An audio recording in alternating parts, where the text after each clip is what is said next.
Hey folks, Steve here. I know it's been a while since my last video, a couple of months even. So I wanted to get on and record something. I wanted to let folks know that I'm still around, and because it's a sort of good time to talk about some changes that are coming up in the wargaming space in terms of World in Flames.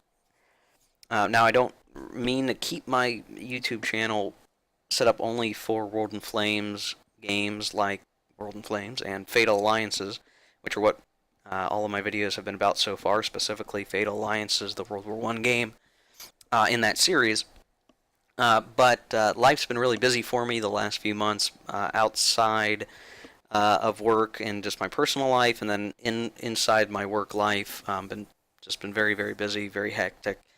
Um, and so most of my free time has just been spent, letting off steam and haven't been able to really record videos. So firstly, I apologize. I know I have a few subscribers out there. I don't mean to leave you hanging. Hopefully, I can work on getting more videos out, and I think Sundays may actually be a really good day for me to just sit down and spend a little bit of time recording videos and getting them uploaded to the channel and shared on Board Game Geek and all that good stuff. I do want to return to Fatal Alliances and get some more videos out for Fatal Alliances. I know there are folks waiting on some demonstration videos for actually playing out a turn and doing naval battles and all of that. I hope to be able to do that for you guys and get that out the door. Otherwise, I wanted to talk a little bit, in this video about World in Flames Collector's Edition. So Fatal Alliances is the World War One game using the World in Flames system, but obviously that system originated in the game World in Flames, which covers World War Two, and has been around for a long time. It's been around for a few decades. It's gone under a number of revisions. It has many expansions. It has optional things to plug in and make it even longer and bigger and even more in-depth and awesome, higher fidelity, all that greatness.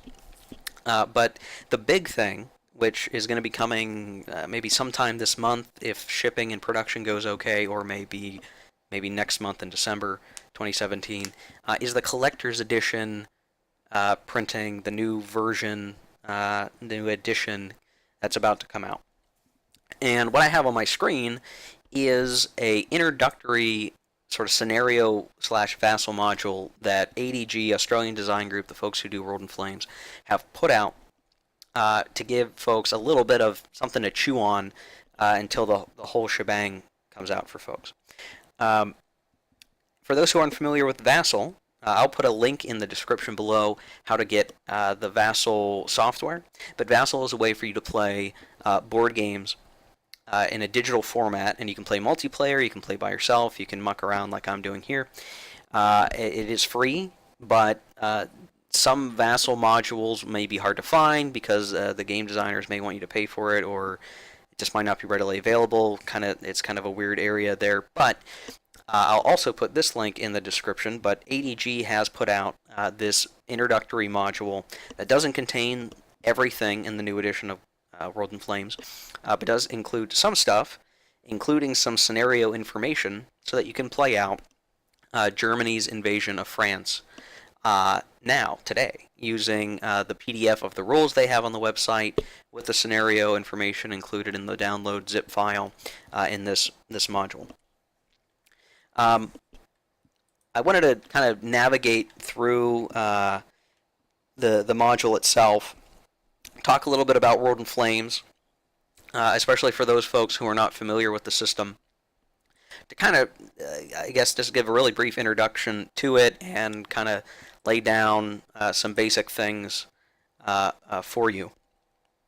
One really annoying thing I found out with this module that I have no idea will be in the main Vassal module or not is that if I move some naval units, it's going to play this really funny sort of like port horn sound thing with water waves, and I thought something was wrong with my computer because I tried recording this video a couple of times and I kept accidentally playing that sound, so I'm going to try to avoid that as I talk through all this stuff.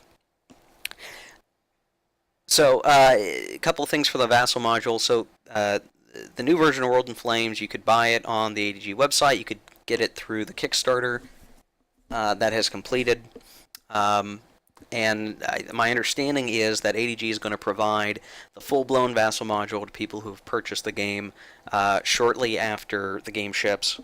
I'm not sure how they're going to control that in the future, or how you can get it, or anything like that. I'm not 100% sure, but it will be out there, and it'll probably be one of the main ways folks will play this, at least online, right? This is one of those games that is very large and takes up a lot of game space and takes a long time to play and requires you to maybe leave it set up for a while. And not a lot of gamers actually have a space for that. I certainly don't, which is why I'm using a Vassal module for all my videos, because I just don't have the game space to leave something up for a long time and do videos on it. Someday that may change. I need to get into the housing market.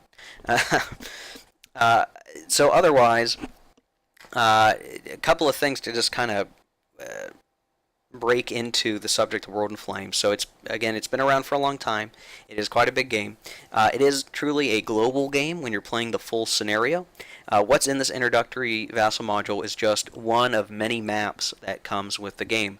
So you can see we sort of get the Atlantic Ocean over here, and then it stretches to about the heel of Italy. It cuts off right here before we start heading into Poland and everything else to the east. So this is one half of the Europe map. One half. The other half stretches into Russia, and then you put those together, that's all of Europe. There's then also two maps of the same size as this one for the Pacific Theater, one covering the rest of Asia, India, China, and then the other half covering most of the Pacific Ocean, going to Hawaii and so on. And then finally there's a smaller map at a different scale that covers North and South America, and that does not appear to be included in this Vassal module that I've found so far. Obviously it's a hex encounter game. They do see zones a little bit differently. They are in zones, and there's kind of a whole interesting way to describe how that works. I won't go into it in this video, though. If you want to look at my Fatal Alliance's naval unit video, I do talk a little bit about how these C boxes work, so go check that out if you're curious and you don't know. Otherwise, the game's set up in hexes. You have clear hexes, which are sort of this farm pattern, forests, and mountains. One thing I can say about the new version of World in Flames is that I really like the new mountain texture they're using. You can see in my Fatal Alliances videos and older versions of World in Flames, they sort of had this sort of psychedelic brain matter pattern for mountains, and it looked really weird, and I didn't like it when I first got into the games. I got used to it, but this change here is a lot better. It's not much easier on the eyes. It actually looks more like mountains from a bird's eye view. Much nicer. Much nicer. So there are stacking limits, which I won't really go into too much here, but just that, it's a hex encounter game. And just looking at this map, you can see there's just a lot going on here. It looks like, you squint your eyes and it's color confetti. But it's good because this basically, everything you need to know about a certain area is on the map and easily readable, though maybe you might have to pick up the counters and, move them around a little bit to see exactly what's underneath. For the most part, hexes come into play. Certain types of terrain are good for defending, obviously. That sort of thing is all kind of common sense. There are ports and cities, and they can be different, and they are treated differently in the rules. Like Le Havre here is a port. It has a little anchor symbol. That's a port. While Rouen is both a port and a city. A city is the yellow little dot icon here, and so that they are different. But in here, there's both. A major port is one with a big dark blue anchor symbol, and that matters for stacking purposes. Big ports better than small ports, obviously. Also, incredibly important to the way World in Flames works is that there are resources, which take two forms. There's a circle icon here that they're orange. They have a pick and shovel. That's a basic resource. I have a numeric value in here telling you how many are in that hex. There are also oil resources that look like sort of oil wells. Also have a numeric number, circles. And these regulate production, and they are tied in with factories. And you can see that these smokestacks here, they are factories. And sometimes you can have more than one factory in a hex. So you have the 2 icons or 3 icons. And the way that production works is that to get a production point, you must have a resource that can be transported by land or by sea to a factory. And then you get the production point for that factory, and then there's some other modifiers involved to determine what you really have to build stuff with. Regular resources can just be used for production, but then depending on what optional rules you're using and a couple other crazy things, oil is sort of more important, obviously related to the way mechanized units and airplanes and all that stuff kind of function. They need oil. So depending on, again, the options you're using or expansions or anything else, there is a difference and there is a reason to count them separately and maybe even go for areas that have them as a higher priority. Now that might seem like it's a lot of complication here because you can see there's just a whole bunch of icons and factories, and if you're new to this system, what can be really helpful is if you look at charts, and of course there's the Vassal module has the charts here. The physical game will have it as well. You can actually find, and let's see if I can find it. Oh boy, I hope I can find it. There we go.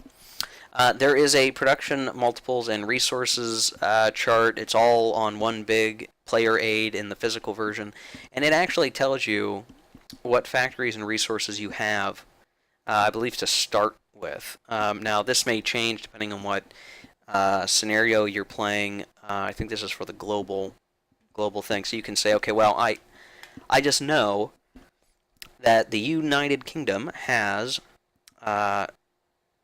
17 factories, and the legend tells you blue and red. So 13 blue, 4 red, 17 factories. How many resources does it have? 2. So I can go and I can count manually here in the United Kingdom, but I'm going to find that that's true. 17 factories, 2 resources. You can see the 2 resources right here. So if you're just playing the game, all you really need to worry about is what did it start at, and the chart tells you that. And then if you lose or gain something during the war, then you can go off of that number, and it's, that much is easy. It gets a little more complicated on the logistics side of making sure all those resources can get to the factories. I won't get into all that here. That's a whole different video. Again, you can watch some of my Fatal Alliances video to see some of how that works. Otherwise, let's see, what else can we talk about here? There are rivers that help the defender. You can see the political boundaries here. One thing of special note to kind of see is that there's this sort of yellow border here for East Germany. Now, the reason that's here is because the new Collector's Edition maps can be played with Patent in Flames. And Patent in Flames is a standalone / expansion for World in Flames that covers a what-if World War III scenario, 1945 to 1953. I do own this. It's pretty cool, but it's hard to make use of without, having the rest of World in Flames, so you can combine it and do a bunch of crazy stuff with it. And so if you're just playing a World War II scenario, just watch out, because there's going to be some things on here, superfluous information. But this is showing, okay, this is East Germany. Here's Berlin, which is part of West Germany, WG within East Germany. At least that's how they're counting it for game purposes as West Germany. You can argue with that online all you want. There's West Germany, and then sort of everything else is going to be here's Austria. So here's the border of Austria post World War II, that kind of thing. Let's keep an eye out for that kind of stuff. Before I forget, there are different types of factories. So there's black factories, red factories. Sometimes they're in the same space, sometimes they're not. What that represents is that if an enemy takes, let's say, Milan, you're the United Kingdom or you're the United States, you've invaded Italy and you've taken Milan. The two black factories are not useful to you. You don't get to use them. But the red, you do. And so, some games are really ahistorical and make it so that, whatever territory you conquer, you get use of all their factories, and then you get into this really crazy building, snowball for the axis of factories and production that really wasn't, not conceivably historical. This game kind of takes a more milder approach and says, well, you're not going to get control of every factory that you conquer over the course of the war, but there are some that you'll be able to get some production out of. So it is worthwhile to say, take Milan over Genoa, I guess, if you had a pick, because Milan might give you a factory that you need to make use of. So this scenario here, again, this is just from the introductory module that ADG put out, and I've selected in here, there was a drop-down scenario option for a game that's already set up, and so the designer of the module sort of took the counters out of the counter force pools, which you can navigate through up here in the menu of the Vassal module, and it's already set up all the required units that need set up. So this is a good sort of, if you just want to get to playing, load this up rather than try to set up your own configuration, and you've got a pretty good start with just mucking about with it. Because this is a reduced scenario, we don't have the other maps, we don't have the other nations that are going to get involved in this. Again, in a full campaign, you're going to use all the maps for the entire world. The game does come with multiple scenarios, and I think even the new edition is going to have several new scenarios that they've added, I think, if I remember correctly. And some of those scenarios are small ones, like this invasion of France, Barbarossa, all of Europe, all of the Pacific. So if you only want to focus on one front, you can do that, or one theater, you can do that.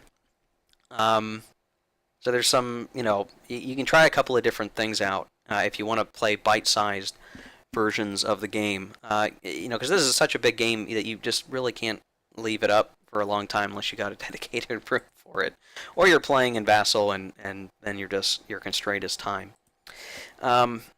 Now, if you've seen my other Fatal Alliances videos, I did videos on all the different unit types. There are going to be some different unit types in the World War II than World War I, obviously. I'm not going to spend time in this video going over all of those. If you're familiar with NATO symbols, some of this is going to seem obvious. So if I just look at some of these German units here, the X, that is just the infantry, so there's some infantry corps here. The 3 X's mean corps. In the base game of World in Flames, you're just going to be focused on corps from a land unit perspective. And some of the options and expansions, you have divisions, which are 2 X's, and that kind of skews some of the stacking limits, but adds some flexibility and some extra unit types. If you're new to the game, don't worry too much about divisions at first if you don't think you can handle it. They're cool, and I'm gonna use them when I play. But if you're new to this, it's okay to go without. So with this setup, this is gonna look like a pretty, I'm gonna guess, pretty strong setup, just because the designers of the game, I think, put this together. For the Commonwealth, they have a mechanized infantry, so the X with the oval is mechanized infantry. If it was just the oval, that'd mean it's a armored corps, including tanks. They have that set up in Scapa Flow. And then some transport, I believe these are transport units, and a few surface vessels. In World in Flames, without any expansions, I think it's set up so that a single surface counter is going to represent 2 surface ships plus a few other vessels, smaller vessels. The different ships that it represents, on one side it will have a name, and on the other side it will have another name, telling you which ships are sort of in that counter. You can see the fronts of these counters here. I got War, Spite, Revenge, Resolution, Nelson. So this would seem to be a setup for the North Sea Fleet. Maybe they set this up that they're going to have these surface ships escort these transports that are going to transport this mechanized infantry unit, presumably into France, but maybe they are going to get real crazy and try to hit over here. I'm not sure. They also have some fighters. So a garrison unit, which has that sort of odd upside down tennis paddle symbol, is a garrison. They also have a Spitfire here, a fighter. This, I believe, is a bomber. I'm trying to think here. The way you can tell the difference in World in Flames is that planes flying to the left are fighters. Planes flying sort of up and you're viewing them from above are bombers. This one's going down, so I'm not sure if that means it's a strategic bomber or not, or maybe I'm confusing something here. I'll have to look into that. So obviously looks like they've got some proper garrisons here, infantry, and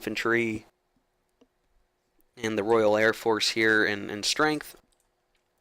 They've got some motorized infantry here, protecting the western flank, and they do have the Gort HQ set up way back here.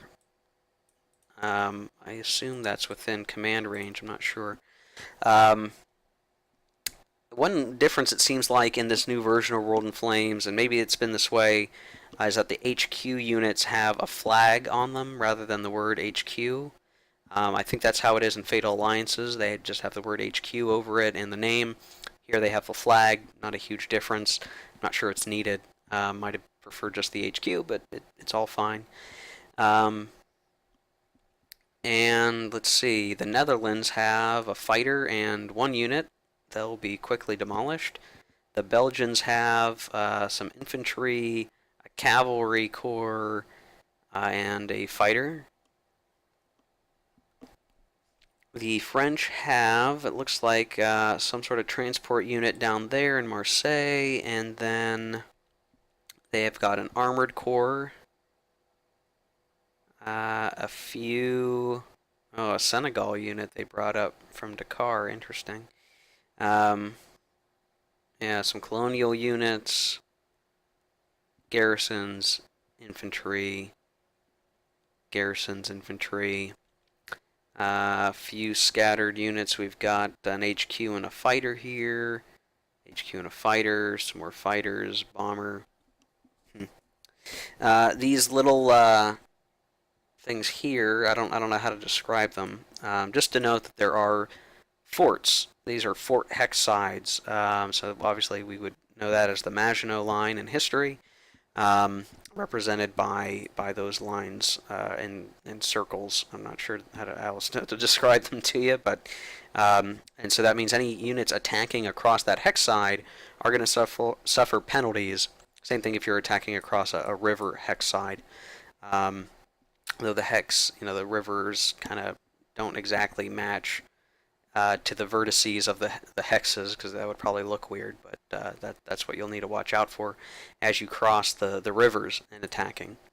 The Germans similarly have all their stuff set up here on the border. They've got some infantry, they've got bombers galore, HQs, some Stukas, a lot of cool stuff here. One of the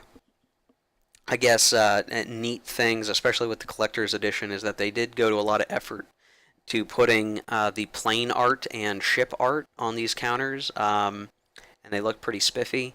Something to enjoy, and the level of detail. I think they're also putting out a book or something with information on units that's going to have maybe some blown up pictures of this, if I remember correctly.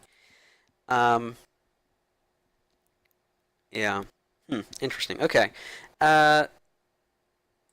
So what else to look at here? basic sort of way the game operates, and this is very similar to Fatal Alliances, so if you saw those videos, it's going to be similar here. The different sides take turns taking impulses, and a turn is 2 months. I'm going to open up a production circle thing here just to show you. So in a given year, there's January, February turn, March, April, May, June, July, August, September, October, November, December. 2-month turns within a year, and then each of those turns is divided up into impulses. And the number of impulses in a turn is going to vary due to weather. There's a very intricate sort of weather die roll thing that I really enjoy with this game system.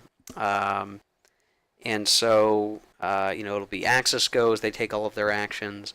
The Allies go, take all of their actions, and sort of back and forth.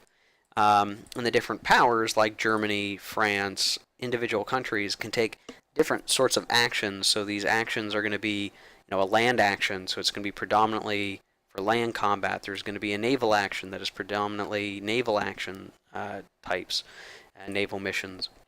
There are even air, I believe, actions in the World War II game where you're going to be doing a lot of air activity.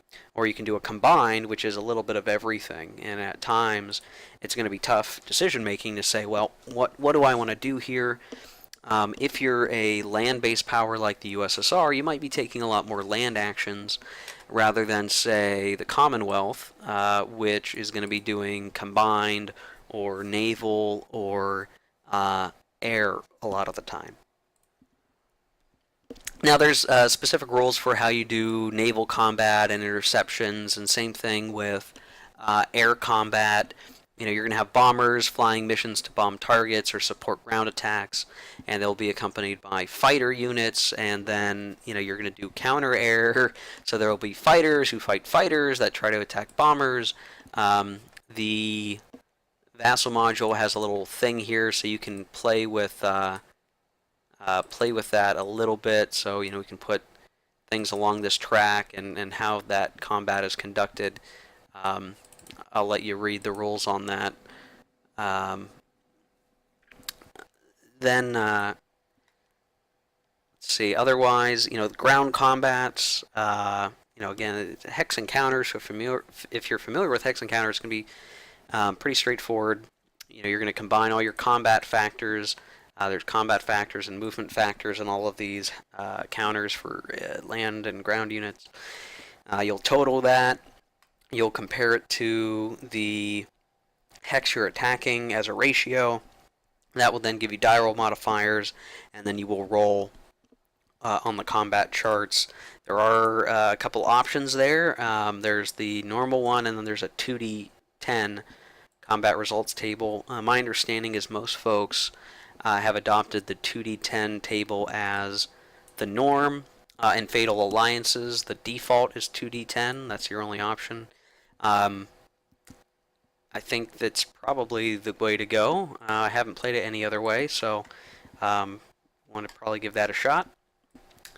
Now there's other things on here that I haven't talked about. This fist and a number that has to do with partisans that might come up excuse me, during the game to cause you grief. Higher the number, I believe, the worse the situation. Let's see. Well, maybe that's it. So this whole scenario here, this introductory invasion of France scenario, pits the Axis German forces against pretty much everyone else. And the scenario information basically sets it up that who wins or loses is just going to depend on how well you do against history as your reference. So even though, I think in any angle you look at this, France is going to fall. If the person playing France can hold on longer than history or perform well in defeating German units, they will win based on that metric, and you can look at the scenario information to sort of validate some of that. There's a whole thing related to events, and when does Italy capitulate, and when does The United States enter the game. The United States is not in this introductory module, obviously, but there's some nuance to that as well. I guess, if you are familiar with World in Flames, everything I've said in this video will have been obvious, or you already knew it, and maybe you stopped watching the video a while ago. If you've only played Fatal Alliances, you got to be careful because this is still, think of it like a whole new game, right? There's going to be some things that are the same, some things that are going to be different, and it can be easy to forget what is different when you're playing, so just keep an eye out. I really like the World in Flames system. I think it has a certain amount of fidelity and control, and I guess just the right amount of fiddly bits that makes this a more interesting World War II hex encounter game than maybe some of its competitors. Now, every game has its special things that are good about it or bad about it, and just so far I've really enjoyed what the World in Flame system does, and thus why I've been doing videos about the series and its sibling games. When the Collector's Edition ships out, a couple of things that are special about the new edition: it's got some mounted map boards. The counter quality is supposed to be a lot better. If you're new to the game and you're looking to order it, you're completely fine getting the base game. Do not be intimidated by the mentions of the deluxe edition or the expansions. I'm the kind of person who needs to own it all, so I have everything. I have everything ordered. I've got copies of the expansions that are compatible with the new version. I've got the whole thing. I might not always play with all of the whole thing. In fact, I think there's going to be a point where I'm going to be playing with a lot less than the whole thing most of the time. But if you're new, don't feel stressed. I mean, get the deluxe edition. Spring for that if you think you're going to want to add stuff in. I like having options, and I can just toss in what I already own, rather than go, oh, well, it'd be really nice to play this with this expansion, but I don't have the expansion. You don't have to be like that. This game is perfectly fine, perfectly fun, and awesome just by the base game by itself. I've seen a lot of people kind of criticize the system for all the expansions it has and all the options, and just figuring out how you're going to play the game as a whole labor in and of itself. And, maybe that's true some of the time for some folks.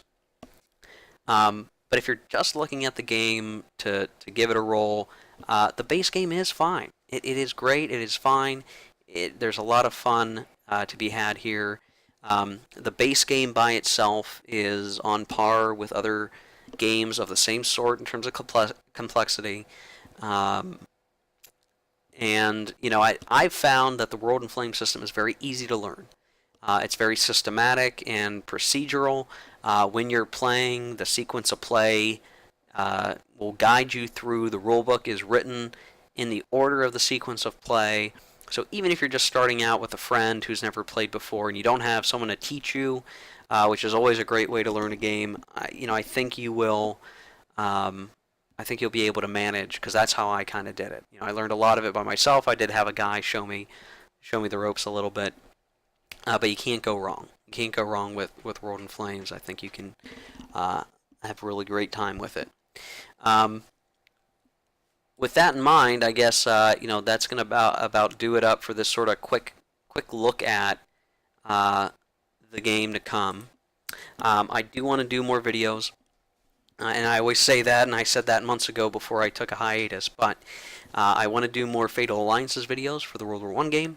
I want to do some videos for the new Collector's Edition that is out there for the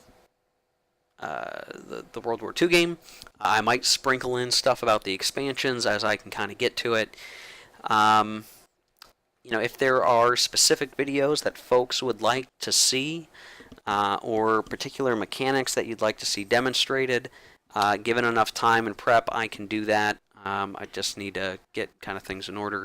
I want to be able to do videos maybe once a week.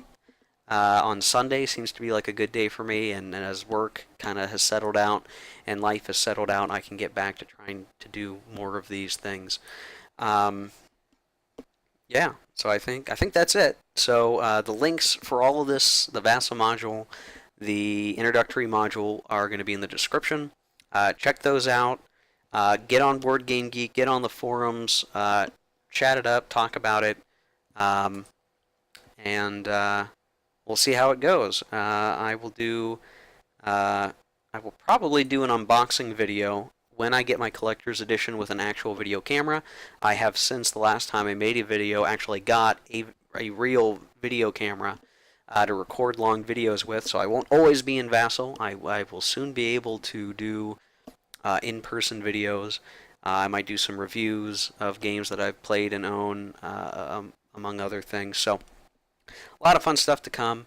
If you made it through this video, thank you for listening, and hopefully you stick around for more videos. If you haven't seen my videos regarding Fatal Alliances, go check that out. It is a great game as well, available from Compass Games. I really like that. That was my introduction to the World in Flames world. Um, Fantastic game. I really like it. Does a good job with World War One, which is a very particular topic of interest to me. Maybe even more than World War II, really, for whatever reason. But yeah, so thanks everybody, and we'll catch you later.